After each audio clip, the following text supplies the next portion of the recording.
우리는 지난주부터 인생의 사계절이라는 제목으로 함께 말씀을 나누고 있습니다. 지난 시간에 우리 인간의 인생에 대해서 우리 사계절이 있는 것처럼 봄, 여름, 가을, 겨울이 이렇게 변화되는 것처럼 어떤 자연의 법칙과 순리 아래 우리의 인생이 있다는 것을 함께 살폈죠. 그러나 동시에 인간이 이렇게 자연의 섭리 가운데 있으면 동시에 우리가 누구의 형상대로 지어졌어요?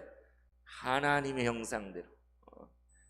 그냥 동물과 같은 것이 아니라 하나님의 형상대로 지어졌기 때문에 우리는 영적인 존재로서 이 자연 세계를 뛰어넘는 초월적인 초자연적인 그러한 면모를 가지고 있는 것이 우리 인간이다, 우리의 삶이다 라는 것을 지난 시간 함께 나눴죠. 그래서 그것을 한마디로 대표하신 말이 뭐냐, 봄, 여름, 가을, 겨울이 있는데 인간은 가을에도 봄을 살아갈 수 있다.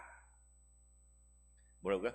인간은 가을 날씨에도 봄날을 맞이해서 봄을 맞이할 수 있다. 이 말이 참 그렇잖아요. 우리가 그냥 이 자연에 단순히 구속되어서 자연의 동물과 본능으로 사는 존재가 아니라 이 자연에 속해 있지만 자연을 뛰어넘어 사는 것이 우리의 인간인 거죠. 하나님의 형상을 따라 지어졌기 때문에. 그래서 예수님께서 신성과 인성을 그 안에 다 가지고 계신 것처럼 우리 안에도 자연적인 면과 초자연적인 영적인 면들이 있는데 이 두 가지를 어떻게 조화할 수 있느냐, 폴 트루니엔 뭐라고 했냐면 하나님의 뜻 가운데, 하나님의 뜻을 이루어가는 가운데 우리 안에 자연적인 부분과 초자연적인 부분이 함께 조화를 이룰 수 있다라고 이렇게 주장하고 있죠. 그래서 이제 오늘 이 두 번째 시간, 인생의 사계절 두 번째 시간은 봄에서 여름으로 라는 제목으로 성장에 대해서 함께 말씀을 나누고자 합니다. 따라올까요? 봄에서 여름으로. 딱 지금이잖아요. 지금 봄에서 여름으로 가는 길목에 있는 계절이 딱 지금이잖아요. 내일 늘푸른 야유에 우리가 가지 않습니까? 그래서 아름다운 자연 가운데 꽃도 보고 또 봄에서 여름으로 이렇게 넘어가는 그것을 우리가 내일 만끽할 건데요. 근데 오늘 말씀의 제목은 봄에서 여름으로, 그냥 봄이 아니라 여름이 아니라 이렇게 변화해 성장하는 그 과정에 대해서 함께 나누길 원합니다. 오늘 읽은 우리 말씀 누가복음 2장 48절에서 52절 말씀은 우리 예수님의 아주 희귀한 내용이 있어요. 그러니까 예수님이 태어나신 내용과 또 공생애를 어떻게 하셨는지가 성경에 잘 나와 있지만 그의 어린 시절 또는 성장기, 청소년기의 모습은 많이 나와 있지 않잖아요. 오늘 누가복음 말씀에는 예수님께서 12세 되었을 때 12살 때 어린 시절의 에피소드가 나와 있는 것이죠. 참 귀한 말씀이다라는 생각이 드는데, 바로 이 오늘 말씀의 배경은 절기를 따라서 이스라엘 사람들이 예루살렘에 올라와 명절을 세잖아요. 명절을 지키고 하나님께 예배하고 하는데, 그런데 그 예루살렘에 올라왔던 그 어떤 에피소드가 오늘 있죠. 어떤 일입니까? 모든 일정을 마치고 이제 고향인 갈릴리 나사렛으로 돌아가는데 하루나 갔어요. 갔는데 보니까 아이가 없는 거예요. 누가 없어요? 예수님이 없는 거예요. 어떻게 됐겠어요? 난리가. 아니, 아이가 도대체 어디로 갔나? 깜짝 놀라가지고 부모는 일행 가운데 여기저기 찾는데도 어떻게 자녀가 없는 줄을 모르고 하루나 이렇게 길을 갈 수가 있어요? 그러면 안 되잖아요. 여러분 혹시 어릴 때 길을 잃어본 적 있습니까? 또는 아이들 키우면서 어릴 때 자녀가 길을 잃었던 일, 그런 일 있으세요? 그런 일 있잖아요. 얼마나 하늘이 무너지는 거, 가슴이 덜컥 내려. 저희 처가 식구들하고 한 번은 저기 구이동 쪽에 광진구에 아차산 아시죠? 아차산이라고 있어요. 아차산, 그 고구려 산성 있었던 그 아차산에 처가 식구들, 형제들 다 함께 아차산을 이렇게 간 적이 있습니다. 그래가지고 고구려 마을에서 올라가가지고 이렇게 등산로를 따라 아차산 이제 뭐 고구려정까지 갔다가 좀 더 올라갔다가 이제 다시 이제 둘러보고 이렇게 너무 좋다고 이렇게 내려오는데 한참을 내려왔어요. 이렇게 이야기도 나는 한참 내려왔는데 순간 딱 보니까 저희 막내가 안 보이는 거예요. 저희 막내가 사라졌어요. 그냥 어른들끼리 또 뭐 조카들이랑 이렇게 막 그냥 막 떠들면 내려다 보니까 막내를 잃어버린 거예요. 인이 어디 갔냐, 저희 장인어른이 그런데요. 아무리 둘러봐도 아이가 없는, 깜짝 놀래가지고 제가 어떻게 했을까요? 뭐 허겁지겁 다시 산을 막 올라갔어요. 산을 막 올라가서 막 아이를 찾느라고. 근데 그때까지 저희 아이가 어린 편이었고 가능하면 핸드폰을 일찍 쥐어주지 말자 해가지고 핸드폰이 없었거든요. 근데 엄마 폰을 갖고 있었나 그런데 전화하니까 받는 거였어. 되게 되게 두려워하면서 막 근데 설명을 하는데 어딘지를 모르겠는 거예요. 그래서 막 정신없이 산을 다시 뛰어 올라가 가지고 아이를 찾아서 이리 뛰고 저리 뛰고 하다가 결국에 찾았어요. 얼마나 놀랐겠습니까? 이렇게 산에서 아이를 잃어버릴 수 있습니다. 그래가지고 그래서 얼마나 이렇게 부모가 저희 아이가 셋이잖아요. 이렇게 애들을 제대로 안 챙기고 그래가지고 정말 깜짝 놀라서 그날부로 아이에게 핸드폰을 사줬어요.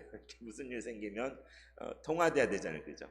이렇게 상황을 알아야 되니까. 그래서 바로 핸드폰을 사줬는데 그렇게 아이를 잃어버린 경험이 있는데, 최근에 엊그제 뉴스에 경상도 주황산에 11살짜리 아이가 혼자 올라갔다가 실종돼서 뉴스에서 막 수색을 했는데, 안타깝게도 이렇게 어디 떨어졌는지 이렇게 목숨을 잃어가지고 부모가 너무나 애통해하는 그런 뉴스가 엊그제 있더라고요. 그래서 참 그 자식을 잃는다 정말 고통스러운 일이죠. 오늘 예수님의 부모인 요셉과 마리아는 아이가 사라진 거예요. 낯선 곳에 정말 어떤 해를 당했는지 모르는, 요즘 같으면 핸드폰이 있어가지고 통화하면 이렇게 목소리도 들을 수 있고 이렇게 어디인지 찾을 수 있잖아요. 근데 그 옛날에는 무슨 핸드폰이 있습니까? 무슨 그런 수단이 있습니까? 그냥 이제 이 부모는 제정신이 아닌 거죠. 없어진 아이를 찾아서, 예수님을 찾아서 왔던 길을 거슬러 가면서 우리 아이 본 적 없냐, 이런 아이 본 적 없냐고 막 이렇게 이리 찾고 저리 찾고 하면서 하루가 가고 이틀이 가고 3일을 쳐 3일. 점점 정말 아이가 사라진 상태에서 얼마나 두려웠겠습니까? 무슨 큰 해를 당한 게 분명하다. 영영 잊어버리는 거 아닌가? 정말 자식을 영영 잃어버리게 되는 건 아닌가? 그런 두려움과 공포가 그 부모에게 애타는 마음으로 간절히 하나님께 기도했기, 하나님 제발 우리 아이를 찾게 해달라고, 우리 아이를 찾을 수 있게 만나게 해달라고, 정말 어디 있는지 알게 해달라고 간절히 기도하면서 찾았을 것. 그런데 찾고 찾다가 이제 예루살렘까지 돌아와서 찾다가 성전에 이르렀더니 거기에 예수님이, 아이가 바로 거기에 있는 거예요. 얼마나 놀랐겠습니까? 기쁘면서도 화도 났을 거고, 아니 이 녀석이 지금 이렇게 태어나게 여기서 지금 뭐하고 있는, 엄마 아빠 따라서 같이 가야지, 말 안 듣고 여기서 지금 뭐하고 있는. 그래가지고 오늘 말씀에 48절인 것처럼 그 부모가 보고 깜짝 놀란 거예요. 찾아서 반갑기도 하지만 너무 놀래가지고 가서 뭐라고 합니까? 아이한테, 아이야 어찌하여 우리에게 이렇게 했느냐? 아니 가야 되면 같이 잘 따라서 가야지, 왜 여기 남아가지고 여기서 이렇게 엄마 아빠 떨어져서 여기, 보라 내 아버지와 내가 근심하여 너를 찾았노라. 며칠을 3일을 찾아 헤맸잖아. 뭐 이렇게 매라도 들어야 되는 거 아니야? 볼기라도 때려야 되는 거 아니야? 너희 놈의 자식, 너 도대체 지금 뭐 하느라고 여기서 이러고 있냐? 엄마 아빠 잘 똑바로 보고 따라와야지. 여기서 지금 밥은 먹었는지 제대로 잠은 잤는지 너 때문에 잠도 못 자고 3일을 온 모든 곳을 다 찾아다녔지 않냐라고 이렇게 얘기할 때, 예수님께서, 아들인 그 예수님 뭐라고 하느냐? 죄송해요 어머니 아버지 이래야 되잖아요. 잘못했어요. 제가 이렇게 하다가 잠깐 뭐 소변 보러 갔다가 잊어버렸어요. 뭐 이제 무슨 이렇게 뭐 길을 잃었어요. 이렇게 뭐 변명을 하든지. 예수님 뭐라고 하냐? 어찌하여 나를 찾으셨습니까? 동문서답하라. 아니 저를 왜 찾으셨어요? 이러는 거예요. 여러분이 자녀를 잃어버렸다 찾았는데 그 자녀가 저를 왜 찾았어요? 이러면 얼마나 황당하겠어요, 그죠? 근데 예수님 지금 그렇게 얘기해요. 어찌하여 나를 찾으셨습니까? 그래서 하는 얘기가, 내가 나의 아버지 집에 있어야 될 줄을 모르십니까? 내가 내 아버지 집에 있어야 될 것을 당신들은 잘 모르고 알지 못하십니까? 라고 되묻는 거예요. 이게 무슨 뚱딴지 같은 소리예요. 내가 내 아버지 집에 있다. 그러니까 예수님은 지금 성전에 계시는 하나님, 하나님 예배하는 바로 그곳이 내 아버지의 집이다. 내가 있어야 될 곳은 여기다. 그러니까 뭐 길을 잃어서 그런 게 아니라 잠깐 한눈 팔다 그런 것이 아니라 예루살렘에 올라와서 성전에 왔을 때 곳에서 이곳은 바로 나를 보내신 하나님 아버지의 집이다 라고 생각을 한 거예요. 그리고 내가 있어야 될 곳은 여기다 라고 생각을 하고 머물고 계셨던 거예요. 12살의 나이 그때. 그러니까 무슨 이야기입니까? 12살밖에 되지 않은 어린아이지만 예수님 안에 이미 자신이 누구인가에 대한 자의식이 있었던 거예요. 그냥 평범한 우리가 똑같은 사람만이 아니라 성령으로 잉태되어서 이 땅에 오신 그리스도 예수인 것에 대한 하나님의 독생자인 것에 대한 그 자의식 어떻게 깨닫게 됐는지 알지 모르겠죠. 어떻게 예수님이 그것을 이때 이미 인식했는지 우리는 알 수 없지만 예수님 마음속에는 이미 자신의 사명에 대한 그런 희미한 빛이 무엇을 위해 자기가 이 땅에 왔는지 자기가 있어야 될 곳이 어디인지 자신이 하나님의 아들인 것에 대한 그런 인식이 자의식이 이미 그 안에 있었다는 것을 알 수 있어요. 얼마나 황당한 이야기. 아니 내가 내 아버지 집에 있어야죠 라고 이야기하는데 얼마나 뻔뻔해요. 이게 무슨 소리야. 엄마 아빠를 따라가야지. 지금 여기 성전이 자기 아버지 집이라고 이야기하더니 아무튼 부모는 그가 하신 말씀을 깨닫지 못하더라. 어떻게 12살짜리가 하는 말을 어떻게 부모가 뭐 고지고대로 듣겠어요. 뭔 소린가요. 어쨌든 아이고 이제 찾았으니 됐다 빨리 가자 그랬겠죠. 그래서 51절은 예수께서 함께 내려가사 나사렛에 이르러 순종하여 받드시더라. 예수님은 그냥 계속 버티고 여기가 내 집이요 나 나사렛에 안 갈 거야 막 그렇게 억지를 부리는 것이 아니라 이제 자기를 찾아온 어머니와 아버지를 따라서 가자 할 때 이제 자리를 털고 일어나서 함께 자기가 자란 그 나사렛 갈릴리 나사렛이라는 동네로 내려가고 거기서 어떻게 했어요? 부모님께 순종하여 받으시더라. 그러니까 예수님은 하나님의 아들이라는 자신의 정체성을 이미 이때 가지고 있었지만 동시에 육신의 부모인 마리아와 요셉을 무시하거나 외면하지 않았어요. 그 나이에 부모님을 따라서 이제 다시 내려가서 온전한 마음으로 자식된 도리를 하고 부모를 순종하고 받드는 그러한 모습을 보게 되는 거죠. 그러할 때에 예수님은 그 지혜와 키가 자라갔다. 그래서 하나님과 사람에게 더욱 사랑스러워 가시더라 라고 말씀. 이 짧은 한 절이 얼마나 기가 막힌 말씀인지 모르겠어요. 참 우리 이미 여기 계신 분들 이미 다 자랐잖아요, 그죠? 키도 다 잘하고 지혜도 다 잘하고 이제는 오히려 거꾸로 까먹는 것도 많고 잊어버리는 것도 많고 지혜도 점점 무뎌지는 것 같고 점점 키도 줄어들고 우리는 그러잖아요. 그런데 어린 아이들 보면 어때요? 정말 하루가 다르게 쑥쑥 자라죠. 제가 처음 왔을 때 형주는 되게 조그맸어요. 저희 막내도 조그맣지만 그런데 어느 순간 보니까 엄마보다도 키가 크고 어유 이렇게 세준이는 더 키가 크고 저도 저희 아이들 보면은 여기 처음 제가 부임했을 때까지만 해도 올망쫄망한 애들 아니었을까. 그런데 이제는 셋 다 엄마보다 커요. 자기 엄마보다 키가 다 커버렸어. 그래가지고 아이고 시집보내도 되겠다 이렇게 제가 농담도 그러는데 야 키가 쑥쑥 자라고 키만 자랐냐 그 안에 이제 지식과 지혜들도 점점 자라가는 거예요. 어릴 때 정말 유치하던 수준에서 이제 점점 더 배워가는 것도 막 깨달아가는 것도 이렇게 점점 자라가는 것을 보면 야 신기하다 참 그런 생각이 들더라고요. 그런데 오늘 예수의 모습 가운데 그분 가운데 지혜와 키가 점점 자랐으며 그리고 하나님으로부터 그리고 사람들로부터 더욱 사랑스러워지셨다.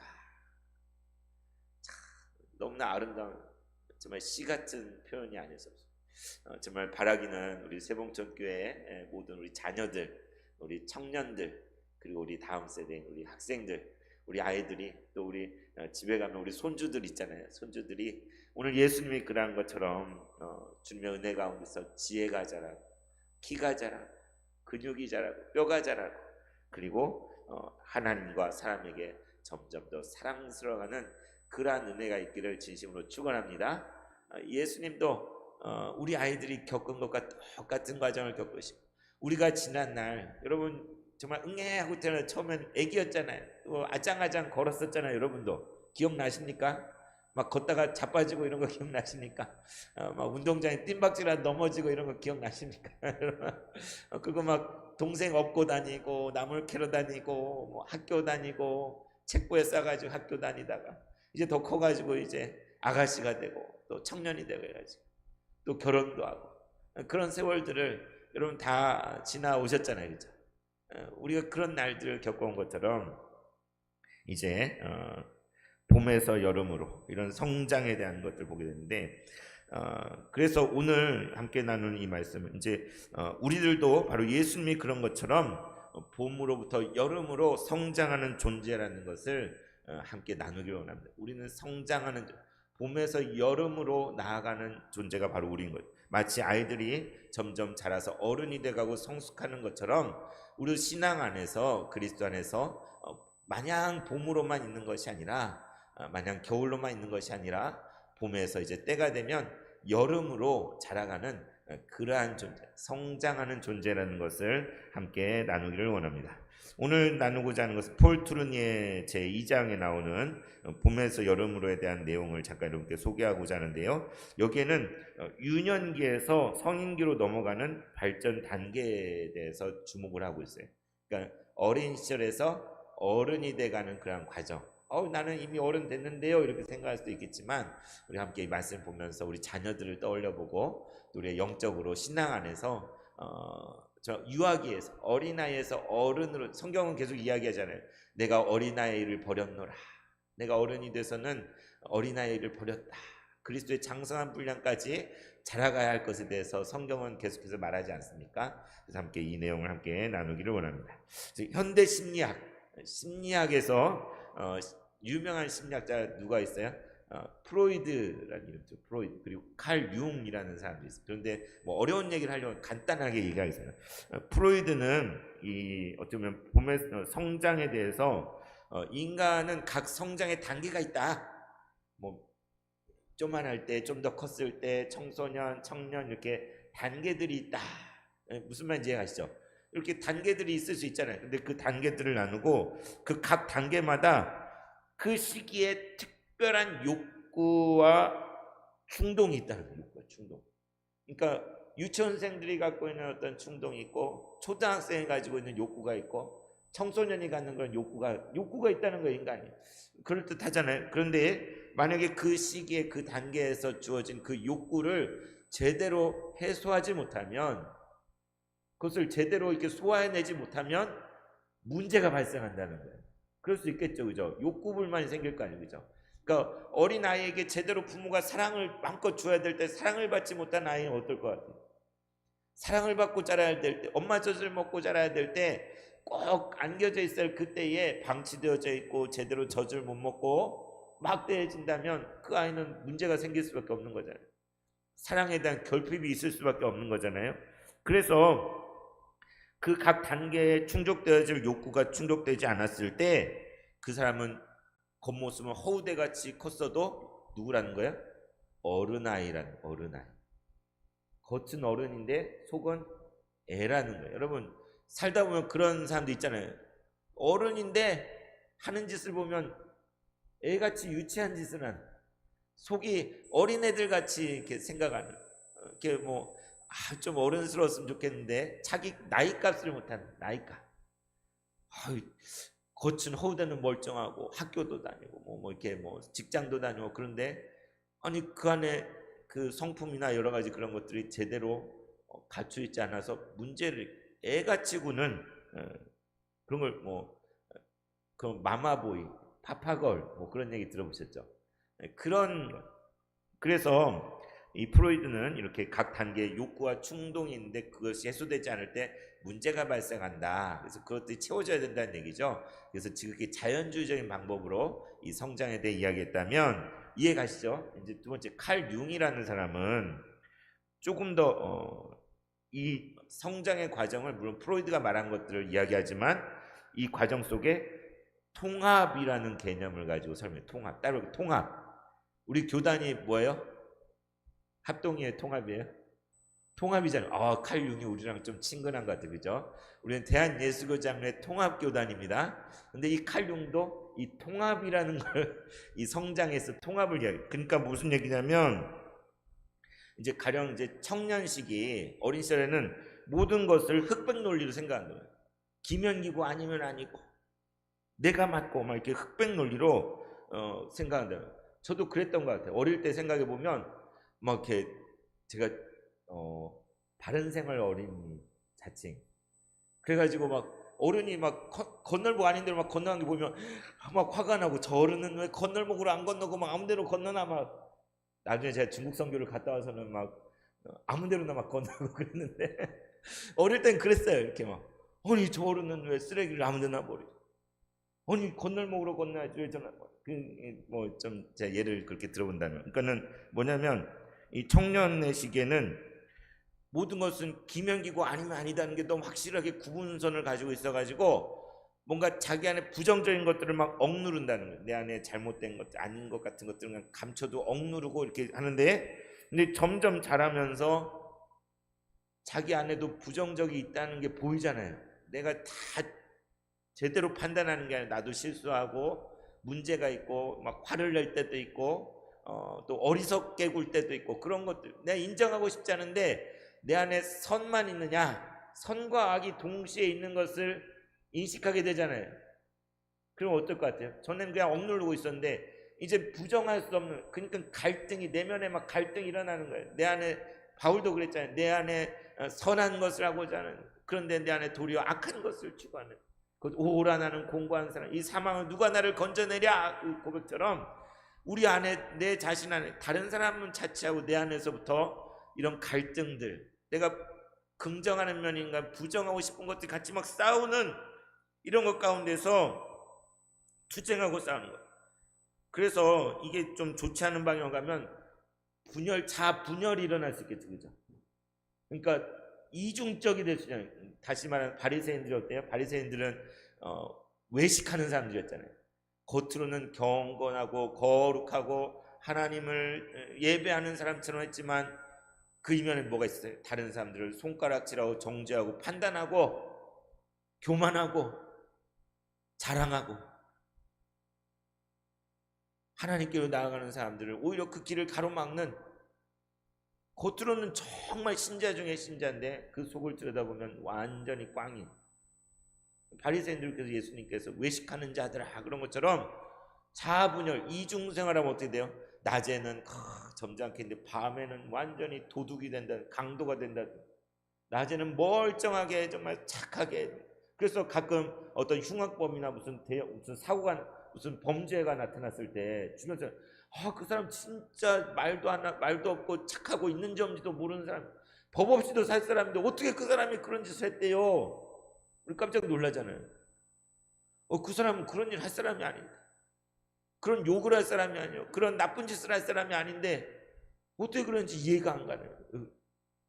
자아 안에 분열이 일어나 그것들이 해소되지 않았을 때 그런데 칼융은 뭘 얘기하냐면 그러한 모습들을 인정하고 받아들이면서 자기 안에 통합해요. 통합. 그러니까 선과 악이 손을 잡는다는 얘기가 아니라 내 안에 갈등하는 그 면들에 대해서 깨닫는 가운데 더 충만한 자아가 형성되는 자기의 부족함도 인정하고 자기의 좋은 모습도 막 과장하는 것이 아니라 그 자리를 제대로 이해하고 그래서 자기 안에 통합이 이루어지는 이것이 성장기에 필요하다고 칼융은 얘기합니다. 그렇지 못할 때는 오히려 퇴행하는 길로 자기를 부정하면서 퇴행하는 길로 갈 수 있다는 거죠. 그래서 투르니에는 프로이드는 지극히 인간 성장 단계들을 이야기하면서 자연적으로 얘기를 했다면 칼융은 자연적인 측면에 더하여 그 안에 영적인 이해가 포함되어 있다 이렇게 평가를 했어요.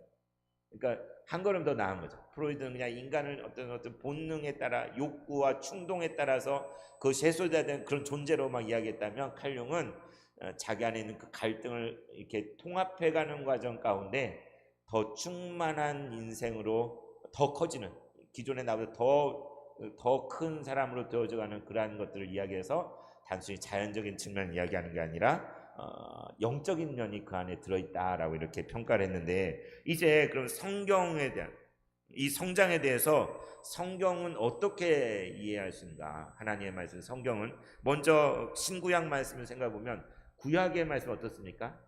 율법에 근거한, 행위에 근거한 약속이 구약이잖아요, 그죠? 하나님의 율법이 주어져 있고 그래서 순종하는, 불순종하는, 그걸 가지고 판가름이 되는 거였잖아요, 그죠? 그 율법대로 사는지 못 사는지 이것으로 그의 구원이 결정됐다면, 이제 예수님이 이 땅에 오셔 말미암아 어떻게 됐어요? 오직 은혜로 말미암아 구원을 얻는 신약 시대, 이 구약에서 신약으로 넘어온 시대에는 자기 율법으로 의롭게 되는 것이 아니라 하나님의 은혜로 말미암아 구원함을 얻는, 이게 기적 같은 일인 거잖아요, 그렇죠? 그러니까 율법으로 사람이 변화되는 게 아니라 하나님 은혜가 사람을 변화시키고 구원의 역사를 이루어내는 것 아니겠습니까? 그래서 어떻게 보면 봄에서 여름으로 이렇게 성장하는 것처럼 말씀도, 하나님 말씀도 이게 무슨 진화한다는 얘기가 아니라 처음부터 하나님, 근데 하나님 계시는 점점 분명해지는 거예요, 그죠? 구약 시대는 오실 메시아에 대한 말씀이었다면 신약 시대는 오신 메시아에 대한 말씀이에요. 예수 그리스도의 이 땅에 오심으로 하며 완성되는 것이 구약 시대는 그림자처럼 희미하게 선지자를 통해서 보여지지만 제대로 잘 이해가 안 가게, 그럼에도 불구하고 모든 게 다 들어 있었어요. 그런데 이제 드디어 하나님의 아들인 예수님께서 이 땅에 오셨을 때에 비로소 독생자 안에 아버지의 영광이 찬란하게 빛나게 드러난 온 만방에 하나님의 그 은혜가 미치는 그러한 역사가 일어나는 것이 아니겠습니까? 그래서 두루니에는 과학과 신앙은 어떻게 보면 좀 유사한 점이 있다. 그러니까 과학과 신앙은 정반대라고 우리가 생각하기 쉽잖아요, 그죠? 과학, 사이언스는 사이언스고 신앙은 신앙이고, 신앙은 비과학적인 거고, 과학은 불신앙적인 거고, 이렇게 우리가 이렇게 그럴 수 있는데, 그 안에 인간이 끊임없이 변화하여 단계에서 단계로 결국 어떤 목적을 향해 나아간다는 그런 관점이 과학에도 있고 또 신앙에도 있다라고 이야기하는데, 제가 사회학을 전공했잖아요, 대학 때. 사회학이라는 학문을 전공했는데, 소시알러짐, 어떤 분들은 사회복지학을 전공했다는데 전혀 다른, 웰페어학은 전혀 다르고 사회학이라는 걸 전공했는데, 사회학은 이제 근대에 생긴 학문인데 어떤 거냐, 이 세상에 문제가 많잖아요. 사람들이 싸우고 다투고 전쟁이 있고 죽고 고통이 있고 막 속이고 빼앗고 이런 여러 가지 사회가 발전하면서 오만 문제들, 갈등들, 막 그 혁명도 일어나고 나라가 무너지기도 하고 세워지기도 하고 막 그러잖아요. 이런 세상의 그런 혼란함을 보면서 이 세상에 이렇게 문제가 많은데 인간의 사는 그런 것들을 잘 연구해 보면 그 가운데 법칙을 발견할 수 있다면 이 문제들을 해결해 갈 수 있지 않을까. 그래서 시작된 게 사회학이라는 학문이거든요. 그러니까 어떻게 보면 제가 사회학 전공을 했지만 딱 갔을 때 성경하고 너무 같은 게 뭐냐, 이 세상은 문제가 있다라는 전제. 이 세상은 정상이 아니고 문제가 있다. 성경은 죄에 대해 말하잖아요. 죄와 타락에 대해서 말하잖아요. 사회학도 마찬가지로 이 세상에 사람들로 가득 찬 이 세상에 그 사는 곳에 범죄가 있고 죄악이 있고 그런 문제가, 악이 존재한다는 것을 분명히 지적하면서 그걸 해결하고자 하는 것이 역시 사회학이에요. 그러니까 어떻게 보면 같은 문제의식을 가지고 있는데, 그런데 그 해결 방안은 완전히 다른 거죠. 사회학이라는 학문은 뭘로 어떻게 해요? 인간으로 드글드글하는 것을, 하나님은 안 그래요. 하나님은 거기 없고 인간적인 방법, 사람들이 연구하고 그래가지고 그 문제들을 과학적으로 법칙을 발견해서 해답을 내놓고 해결할 수 있다라는 그런 생각으로 하는 학문이 사회학인 거예요. 그러나 저는 신앙을 가지고 온 입장에서 물론 어느 정도 그런 거에 도움이 되겠지만, 이 세상이 사람의 힘으로 해결이 되는 세상입니까? 죄의 문제가 우리 스스로 해결할 수 있는 문제가 아니잖아요. 이 타락의 문제, 구원의 문제가 우리 스스로 구원을 이루어낼 수 없잖아요. 하나님이 온 세상의 주권을 가지고 계시고 오직 예수 그리스도를 믿음으로 말미암아 하나님의 은혜로 이 세상이 구원받을 수 있는 거지, 하나님을 떠나서 우리 스스로 우리 자신을 구해낼 수 없다는 거예요. 그러니까는 문제의식은 같지만 그것에 대한 해결 방법은 완전히 다르다고 할 수 있는 것이죠. 그래서 투르니에는 이런 관점에서, 성경적인 관점에서 봄에서 여름으로 인간의 성장에 중요한 역할한 네 가지 요인을 이야기해요. 네 가지. 이게 참 중요한 거예요. 여러분 마음에 새겼으면 좋겠습니다. 인간이 봄에서 여름으로 성장을 해가는 데 있어서, 그러니까 이거 뭐 우리 어린아이들에게만 해당되는 거 아니야? 그렇지 않은 것 같아요. 우리 모두에게 적용될 수 있는 건데, 봄에서 여름으로 성장하는데, 이렇게 자라가는데 예수님처럼 지혜와 키가 자라고 하나님과 사람들이 사랑스러워져 가는 데 있어서 필요한 네 가지 중요한 요인을 이야기하는데, 첫 번째는 뭘까요? 바로 사랑의 삶. 따라 볼까요? 사랑. 네, 사랑이 제일 중요하다는 거예요. 프로이드도 사람은 사랑과 보호, 따뜻한 돌봄이 필요하다라고 이야기했지만, 정말 사랑이 진짜 만병치유하는 약이잖아요. 사랑받을 때 행복하잖아요. 사랑받을 때 살아나잖아요. 저도 보면 특별히 남자들보다도 여자분들은 더 사랑받아야 살 수 있잖아요. 그죠? 사랑받아야 예뻐져요. 그죠? 이렇게 사랑받아야 이렇게 환해지고 행복해지고 기뻐져요. 그죠? 근데 사랑을 제대로 받지 못하면 이렇게 어두워지고 힘들고 참 곤고해져요. 그죠? 우리 모두 마찬가지. 그런데 트루니에는 어린 시절에 부모가 일찍 돌아가셨어요. 참 안타깝죠. 그러니까 고아가 된 거예요. 친척집에서 자랐는데, 그래서 자기는 어린 시절에 아버지, 어머니로부터 그런 따뜻한 사랑을 제대로 못 받은 거예요. 그런 상실의 경험, 아픔이 있는 거예요. 표현은 못했지만 부모가 일찍 돌아가셔요. 여러분 가운데도 혹시 정말 원치 않게 아버지나 어머니가 일찍 돌아가신 경우, 정말 아버지 어떤 분인지, 어머니가 어떤 분인지, 그런 상실된 그런 마음이 있을 수 있지 않습니까? 그런데 우리 인간 안에는 이러한 불안과 공포와 좌절, 상실감이라는 게 있다는 거예요. 그 영혼 안에 죄와 타락으로 사망의 권세를 했기 때문에 그 갈급함, 어거스틴도 말한 것처럼 사람이 내 영혼이 당신 안에서 쉼을 안식하기까지는 절대로 쉼을 누릴 수 없다라고 고백한 것처럼, 우리 안에 뻥 뚫려있는 뭔가가 있잖아요. 목마름, 그 갈급함, 채워지지 않는 그 무엇이 있지 않습니까?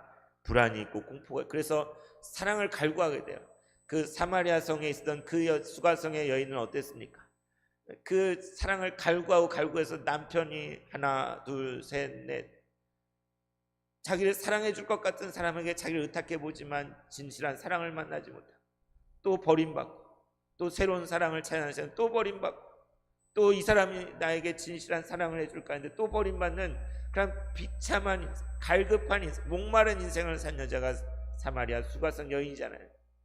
그런 것처럼 이 사랑이 채워져야 되는데 채워지지 않아서 우리는 세상에 온갖 것들로 이것을 채워보려고. 여러분, AI, 제가 엊그제 어떤 기사를 하나 봤는데, 어떤 주부가 AI하고 사랑에 빠진 거예요. 무슨 얘기인지 이해가세요? AI는 내가 설정을 해서 이렇게 하면 AI는 진짜 친절하고 젠틀하게 나한테 대해주거든요. 인공지능으로. 정말 뭘 이야기해도 그거 정말 좋은 생각이네요. 굿 아이디어네요. 어떻게 이렇게 놀라운 생각을 하셨어요? 막 이렇게 얘기를 해주니까 누구도 나를 그렇게 인정해주지 않고 사랑해주지 않는데, 이 AI랑 있으면 AI가 나를 너무나 떠받들여 주는 거예요. 뭔 말을 해도 다 들어요. 그러니까는 집안일도 다 내팽개치고, 가족도 내팽개치고, AI하고 1시간, 2시간, 3시간, 4시간, 10시간 우울증에 빠지고, 나 죽고 싶다 그러면 AI가 그렇군요 막 공감해주고, 완전히 정상적인 그 사람과의 관계 속에서, 힘들어도 사람과의 관계 속에서 이렇게 살아내야 되는데 무조건적으로 나를 지지해 주니까 AI랑 그냥 사랑에 빠져버려. 이런 일이 실제로 있다는 거예요. 왜요? 다른 사람은 나에게 상처 주니까, 다른 사람은 나를 힘들게 하니까, 내 하소연을 들어주지 않으니까 차라리 AI랑 이야기하면 AI는 모든 걸 나한테 맞춰주고, 모든 걸 나에게 다 배려해주고 상냥하게 하고 기분 좋은 얘기만 해주고 다 들어주니까 그렇게 될 수 있다는 거예요. 무서운 얘기 아닙니다. 그런데 이 사랑, 하나님의 조건 없이 주시는 그 무한하신 사랑만이 이걸 채워줄 수 있다. 우리 안에 있는 이 갈급한 것, 공허하고 뻥 뚫려버리는 불안과 두려움, 죄로 인한 그런 죄책감, 이 모든 것들을 해소하게 해주는, 채워주는 그 사랑은, 물론 이웃의 사랑, 친구의 사랑, 부모의 사랑 다 귀하죠. 그런데 하나님이 조건 없이 주신 그 무한한 사랑 앞에서 다시 말해 예수 그리스도의 십자가를 만나게 될 때 이 사랑을 경험하게 됩니다. AI가 아니라 정말 나를 있는 모습 그대로 받아주시고 나를 위해 모든 것을 내어준 그 사랑이 우리를 봄에서 여름으로 나아가게 성장하게 한다. 사랑받았을 때 우리는 자랄 수 있다. 우리의 신앙도, 우리의 삶도 하나님의 그 놀라운 사랑 앞에 섰을 때, 그 사랑이 우리를 사로잡고 다스리고 있을 때 우리는 그 안에서 충만해지고 성장하고 자라게 되고, 어떻게 됐어요? 사랑할 수 있는 존재가 됩니다. 사랑받기만을 갈구하기보다 그 사랑을 온전히 받게 되면 이제 나도 다른 사람을 온전히 사랑할 수 있게 됩니다. 우리 세봉천교회는 그런 성도들이 많이 계신 것 같아요. 진짜 자기 자신만 생각하는 게 아니라 지체를 생각하고 형제를 생각하고 자매를 생각하고 옆에 더 힘들어하고 고통받고 아파하는 이웃을 생각하고. 그럼 왜 그래요? 하나님의 그 사랑의 역사 때문에 우리가 또 사랑의 열매를 맺을 수 있는 거 아니겠습니까? 그래서 첫 번째 중요한 역할은 사랑이라. 두 번째는 무엇이냐? 두 번째는 고난이래요. 고난이 좋은 것입니까? 좋지 않은 것입니까? 싫은 거잖아요. 고난. 우리 교회 고난 좀 그만 받아. 우리 인생에 고난 좀 그만 받았어. 우리 자녀들 어려움 좀 그만 겪었으면 좋겠다. 그런데 이 고난이라는 것이 우리를 성숙하게 하는, 이 고난, 근데 이 고난 자체가 좋다는 건 아니에요. 고난은 때로는 어떤 사람은 완전히 좌절하게 만들어서 그냥 생을 포기하기까지 만들 수도 있어요. 그죠? 이 고난 앞에 이걸 견뎌내지 못하면 그냥 자기 목숨을 끊을 수도 있고, 그냥 생을 포기해버릴 수도 있고, 아무렇게나 막 살자 이렇게 돼버릴 수도 있는 거예요. 너무 하다 고통받다 보면. 그런데 이 큰 고난을 우리가 통과함을 통해서 한편으로 성숙할 수 있는데, 이 고난을 통해 하나님을 만나는 경험들이 있는 거예요. 이 책에서는 어떤 아버지가 자식을 잃었어요. 교통사고. 근데 그걸 통과하면서 나는 자식을 잃었지만 이를 통해 하나님을 만났습니다. 이렇게 고백을. 그러니까 참 말로 영어로 했으면 그런 고통고 고난이잖아요. 그런데 그것을 통과하는 중에 나를 위해 고난당하신 예수님, 그리고 나의 모든 고난을 통해서 나를 연단하시고 정금과 같이 되게 나오게 하시는 그 주님 하나님을 만나는 체험을 할 수 있다는 거죠. 놀라운 성장인 거죠. 욥기가 바로 그런 내용 아니겠습니까? 성경에 나오는 모든 우리 신앙의 선배들이 고난을 안 통과하는 사람이 있어요? 다 고난을. 우리가 에스라 말씀 계속 보고 있지만 포로기환에 돌아와서 그냥 잘 먹고 잘 살았더라 이러면 좋겠는데, 그 황폐한 땅에 예배 드리는 것도 두렵고 성전을 쌓는 것도 회방당하고 어려움 당하고 고소당하고 고발당하고 무력으로 막 제지를 당하고 얼마나 힘들어요. 그런데 그것을 통하여서 하나님은 역사하신다는 거죠. 이 고난을 제대로 아는 것, 그리고 이 고난을 품고 살아가는 길을 발견해야 한다는 거예요. 그럴 때 그 고난이 오히려 살아계신 하나님을 만나는, 그리고 이 고난을 통과한 사람은 어떻게 돼요? 다른 사람의 고난을 돌아볼 수 있게. 이 고난을 통과한, 그 상처받은 치유자 그 말처럼 이 고난의 터널을 통과해서 그 가운데 하나님의 은혜를 경험한 사람은 그와 똑같이 고난받는 다른 사람들을 돌아볼 수 있게 됩니다. 나 자신만 생각하는 게 아니라 나만 살아났을 때 아니라. 그래서 고린도후서에서도 하나님의 위로를 이야기해요. 하나님께 받은 그 위로로 다른 사람을 위로하게 하신다. 그런 것처럼 이 고난이라는 것이 사람을 성장시키는 거예요. 여러분 지금까지 살아보면 어떻습니까? 고난이 정말 사람을 성장시키잖아요. 우리가 그때 그 어려움을 겪지 않았다면 오늘 윤대영 권사님 조정을 통화하면서 이 사고를 당해서 수술을 하고 고통받고 힘든 거잖아요. 그런데 우리는 믿는 거죠. 이 모든 신을 이게 재수 없어서 이렇게 된 것이 아니라 이 과정을 통해서 하나님께서 나에게 말씀하신 게 더 큰 놀라운 역사를 이루기 위해서 이러한 고난의 시간을 허락하십니다. 우리는 이 고백을 하는 거 아니겠습니까? 그래서 두 번째는 고난입니다. 세 번째는 무엇이냐? 세 번째는 동일화. 따라해볼까요? 동일화. 동일화. 또 무슨 얘기냐? 그러니까 아이는 누구를 모방하면서 자라요? 부모를 모방하면서 자라야 됩니다. 어린아이는 부모가 이렇게 먹으면 자식도 똑같이 이렇게 먹어. 부모가 이렇게 얘기하면 저렇게. 부모가 막 사투리를 쓰면 사투리도 따라서 하고. 그러니까 부모가 하는 대로 똑같이 모방하고 하면서 아이는 하나하나 배워가고 익혀가고 그런 거죠. 그래서 부모야말로 자녀에게 그 본이 되는 거죠. 그래서 부모가 막 거짓말을 한다. 그건 자식이 그걸 보고 배우겠죠. 부모가 나쁜 짓, 뭐 욕을 한다. 또 부모가 어떤 부정한 일들하고도 아무렇지도 않게 생각. 그러면 제가 어릴 때 저희 아버지가 이제 전화가 오면 때로는 받기 좀 곤란한 전화도 올 수 있잖아요, 그죠?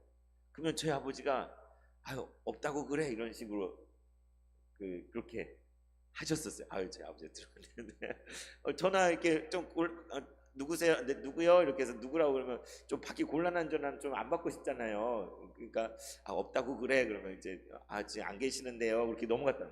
그걸 제가 본 거야. 보고 똑같이 하잖아요. 똑같이. 그래가지고 제가 교회를 안 나가가지고 교회 선생님한테 전화가 왔는데 교회에서 전화 왔어 그러네. 없다고 그래. 똑같이. 없다고 그러라고. 뭘 보고 배운 거예요? 제 아버지가 하는 걸 보고 똑같이. 그러니까 자식은 부모를 보고 배우는 거예요. 그런데 그래서 이렇게 부모의 모습만이 이렇게 자녀가 동일시한 모델이 되면 부모의 그 연약한 한계에 그냥 제한돼 버릴 수 있잖아요. 아까 말한 대로 마마보이 파파걸이 되는 거예요. 그런데 이제 점점 자라면서 부모를 더 뛰어넘어서 이제 흠모의 대상, 역할을 어떤 선생님이든 친구든 또 역사 속의 위인이든 자기의 본을 삼고 싶은 누군가가 생기는 거예요. 그러면 그 사람과 자기를 동일시해서 그렇게 해보는 거죠. 그렇게 노력. 제가 그 고3 때 이제 처음에 제가 이과였어가지고 서울대 기계공학과를 썼었거든요. 기계공에 관심이 있었을까요? 뭘 기계에 대해 알았었을까요? 물론 나중에 제주 사회학과로 갔지만 동기는 딱 하나 있어요. 김성일 씨라고 아세요?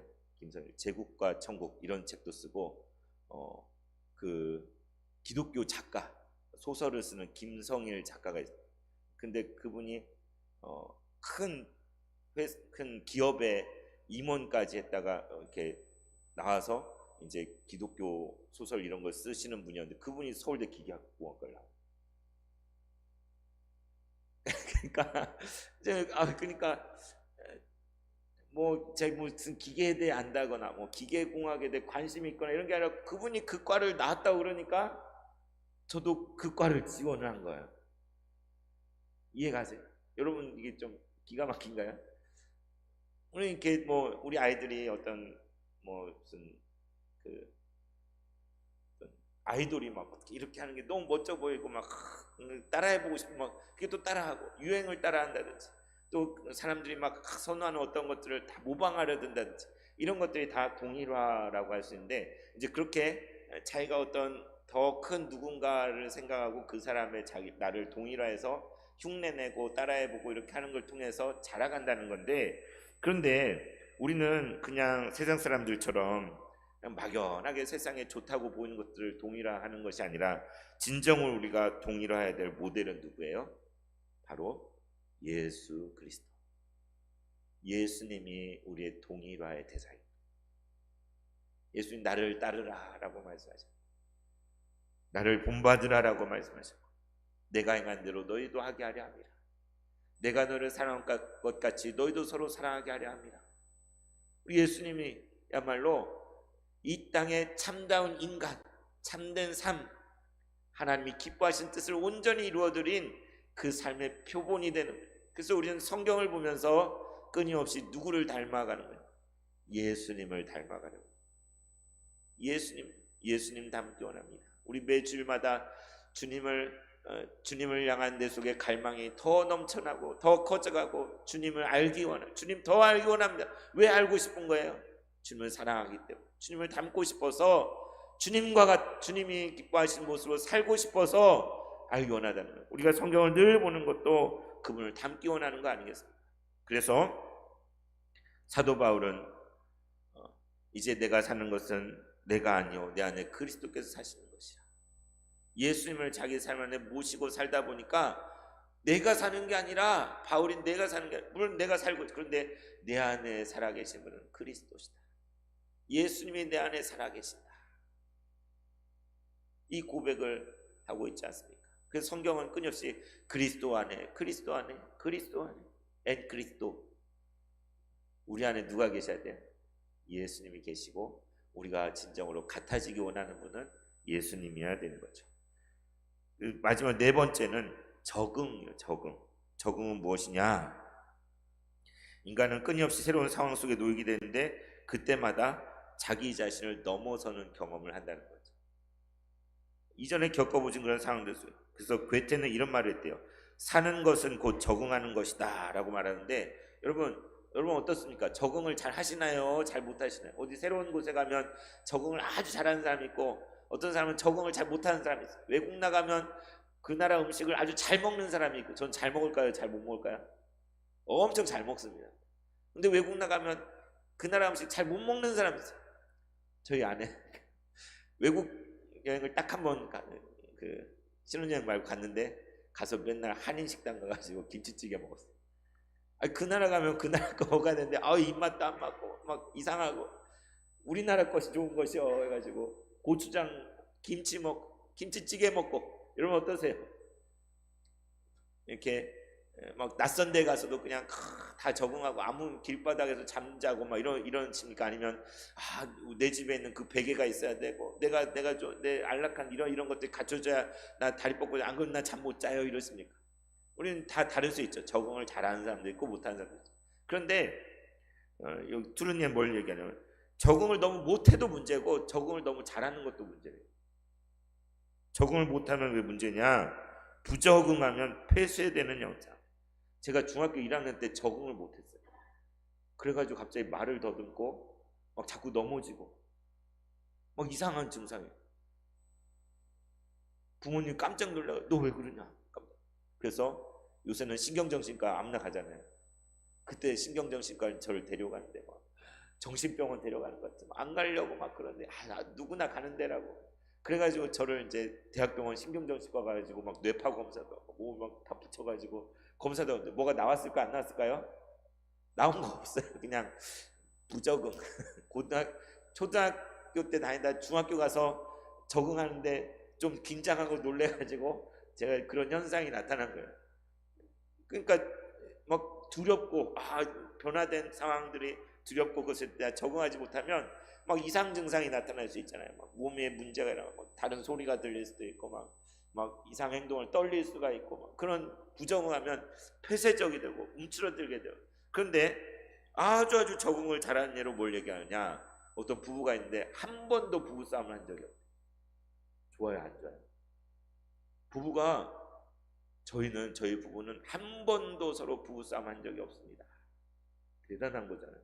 정말 사랑이 많고 훌륭한 거죠. 그런데 트루니는 그렇게 둘 중에 누군가가 포기해서, 누군가 그냥 자기를 포기하고 한 사람은 그냥 자기 하고 싶은 대로 하고, 그렇기 때문에 갈등을 피하고 싶어서 적응해버린 거예요.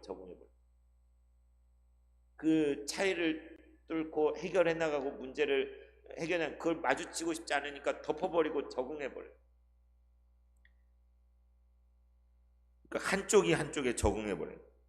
그런데 상호 적응이 필요하다는 거죠. 그냥 덮어놓는 것, 그냥 그것을 그냥 덮어놓고 믿는 것은 진정한 적응이에요. 그래서 이걸 신앙에 빗대서 뭘 얘기하느냐? 우리가 그냥 무조건 믿어.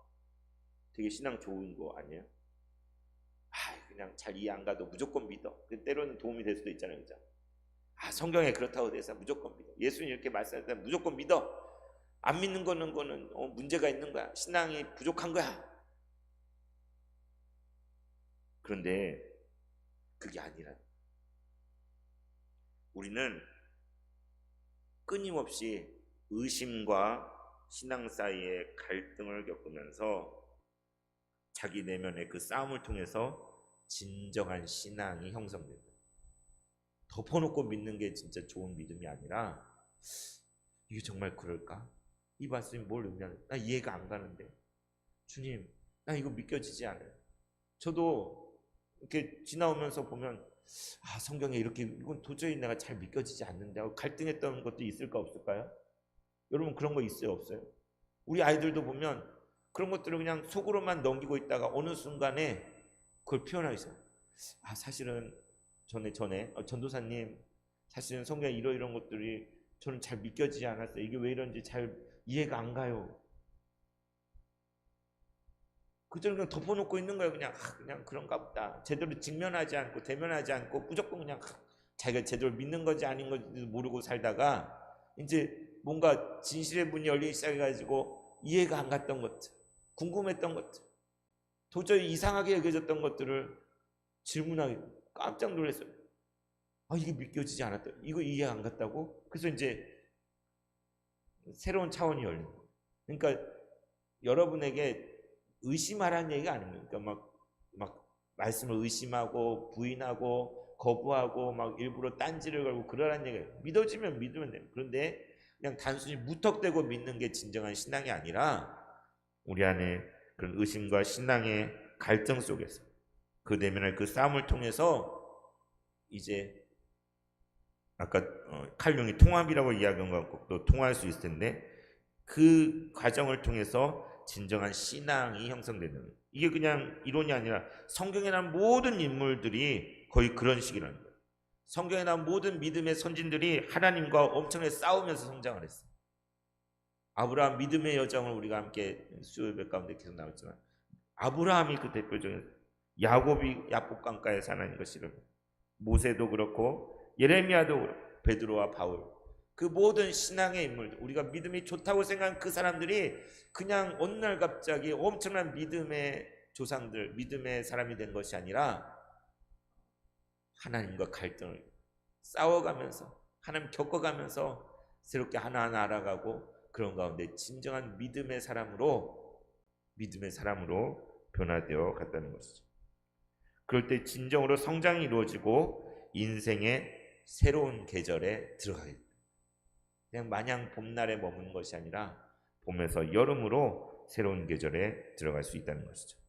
그래서 이처럼 성경적 관점에서 우리 인생에서 성장의 중요한 역할은 네 가지 바로 사랑이 있고 또 고난이 있고 동일화가 있고 적응이 이 네 가지를 기억하면서 우리가 이미 살아온 날들이 많지만 여전히 주님 앞에서 우리 어린아이 같은 사람들 아닙니까? 봄에서 여름으로 새로운 계절로 나아가는 그러한 우리의 인생이 될 수 있기를 바라고 그럼 우리 새봉천교회가 될 수 있기를 소망합니다. 찬송가 393장 부르고 기도하겠습니다. 오 신실하신 주 내 아버지여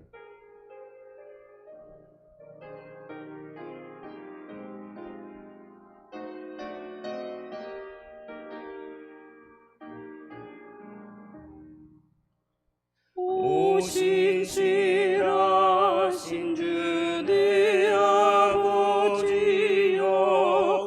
늘 함께 계시니 두려움없네 그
신실하신 주 날마다 자비를 베푸시며 일용할 모든 것 내려주시니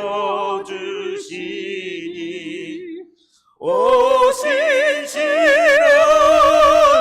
주 나의 구주 오 내 죄를 사하여 죄를 사하여 안위하시 주친이 오셔서 인도하네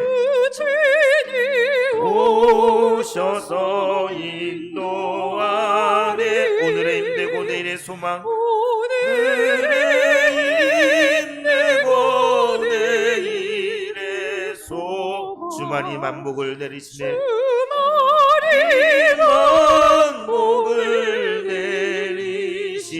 내리시네 오 신실하신 주 오 신실하신 주 날마다 자비를 베푸시며 일용할 모든 것